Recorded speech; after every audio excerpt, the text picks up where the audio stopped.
ಅವರನ್ನು ವಿರೋಧ ಮಾಡ್ತಾ ಇದ್ದಾರೆ. ನಮಗೆ ಶಾಲೆ ಕೊಡ್ರಿ, ಶಾಲೆ ಕೊಡೋದು ಕೇಳ್ತಾ ಇದ್ದಾರೆ. ಇವತ್ತು CJP ಕಾಕ್ರೋಚ್ ಜನತಾ ಪಾರ್ಟಿ ಯುವಕರು ಅಲ್ಲಿ ಹೋಗ್ತಾ ಇದ್ದಾರೆ. ಹೌದು, ನಮಗೆ ಶಾಲೆಗಳು ಬೇಕು, ಉತ್ತಮ ಶಾಲೆಗಳು. ಫಂಕ ಕೂಡ ನಮಗೆ ಗೋಡೆಗೆ ಮೇಲೆ ಛತ್ತುಗಳು ಬೀಳಲಾರದಂಥ ನಮಗೆ ಶಾಲೆಗಳನ್ನ ಕಟ್ಟಿಸಿಕೊಡ್ರಿ. ಗೋಡೆಗಳು ಹೋಗಿದ್ದಾವೆ, ಶಿಕ್ಷಕರಿಲ್ಲ ನಮಗೆ ಸಫಿಷಿಯೆಂಟ್, ಕೊಡ್ರಿ. ಮಿಡ್ ಡೇ ಮೀಲ್ ಯಾವ ರೀತಿ ಕೊಡ್ತಾ ಇದ್ದಾರೆ ನೋಡ್ರಿ ಅಂತೇಳಿ. ಇದು ಹೇಗಾಗಿ ಜೋರು ಹಿಡಿದಾಗ ಅಲ್ಲಿಯ ಅನಿವಾರ್ಯವಾಗಿ ಅಲ್ಲಿಯ ಶಿಕ್ಷಣ ಇಲಾಖೆ ಒಂದು ಏನಪ್ಪ ಅಂದ್ರೆ ಆದೇಶವನ್ನು ಹೊರಡಿಸಿದ. ಈ ಸ್ಕೂಲ್ಗಳಿಗೆ ಯಾರೂ ಹೊರಗೆ ವಿಡಿಯೋ ಮಾಡಿಕೊಡೋದು, ಒಳಗೆ ಹೋಗ್ಕೊಡೋದು ಅಂತೇಳಿ, ಶಾಲೆಗಳಿಗೆ ಹೋಗ್ಕೊಡೋದು ಅಂತೇಳಿ ಗಾಬರಿಗೊಂಡದ ಅಲ್ಲಿ ಸರ್ಕಾರ. ನಿಮಗೆ ಗೊತ್ತದ ಭಜನ್ ಲಾಲ್ ಅಂತೇಳಿ ಅಲ್ಲಿಯ CM ರಾಜಸ್ಥಾನದ, ಉತ್ತರ ಪ್ರದೇಶದಿಂದ ನಿಮ್ಗೆ CM ಗೊತ್ತಲ್ಲ ಯೋಗಿ ಆದಿತ್ಯನಾಥ್. ಎಲ್ಲ ಕಡೆ ನಿಧಾನಕ್ಕೆ ಹೇಳ್ತಾ ಇದ್ದೀವಿ, ನೀವು ಇದಂಥವ್ರು ಎಲ್ಲೇ ಶೂಟ್ ಮಾಡುವಾಗಿಲ್ಲ ಇವತ್ತು ಆದೇಶನ ಹೊರಡಿಸಿದ್ದಾರೆ. ಯಾಕೆ ಈ ಆದೇಶ?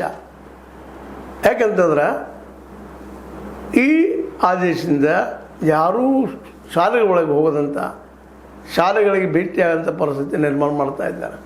ಹೀಗಾಗಿ ಇವತ್ತು ಏನಪ್ಪ ಅಂತಂದ್ರೆ ಇಡೀ ವ್ಯವಸ್ಥೆ ಅಲ್ಲೇ ಶಿಕ್ಷಣ ವ್ಯವಸ್ಥೆ ನಲಗಿದಂಗೆ ಆಗಿದೆ. ಇದು ಇವತ್ತು ದೊಡ್ಡ ಪ್ರೆಷರ್ ಅಂತ ಇರ್ತಾ ಇದೆ, ಇಡೀ ದೇಶ ತುಂಬ ಇದಾಗ್ತಾಯಿದೆ. ಉತ್ತರ ಭಾರತದಲ್ಲಂತೂ ಪೂರ್ತಿಯಾಗಿ ಇವತ್ತು ಏನಪ್ಪ ಅಂದರೆ ಅಲ್ಪಾಜಂಜುಗಳು ಎದ್ದು ನಿಲ್ತಾ ಇದ್ದಾರೆ.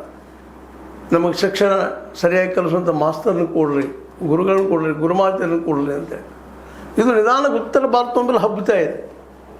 ಇಲ್ಲಿವರೆಗೆ ಆ ಯುವಕರದಾಯಿತು, ಅದರಲ್ಲೂ ಜಂತರ ಮಂತರದಲ್ಲೇ ಈ ಮಾಡಿದ ಹಿಂಸಾತ್ಮಕವಾದ ದಾಳಿಯಿಂದಾಗಿ ಪೊಲೀಸರಿಂದಾಗಿ ಇವತ್ತು ಶಾರ್ ಅವರು ರಾಜೀನಾಮೆ ಕೊಡಲೇಬೇಕು ಅನ್ನುವಂಥ ಹಂತಕ್ಕೆ ಬಂದಿದ್ದ ಪ್ರಸಂಗದಲ್ಲೇ ಹೇಗೋ ದಾಟಿದ್ವಿ ಅನ್ನೋದ್ರೊಳಗೆ ಅಲ್ಫಾ ಜಂಜಿಗಳು ಶುರುವಾಗಿಬಿಟ್ಟದ.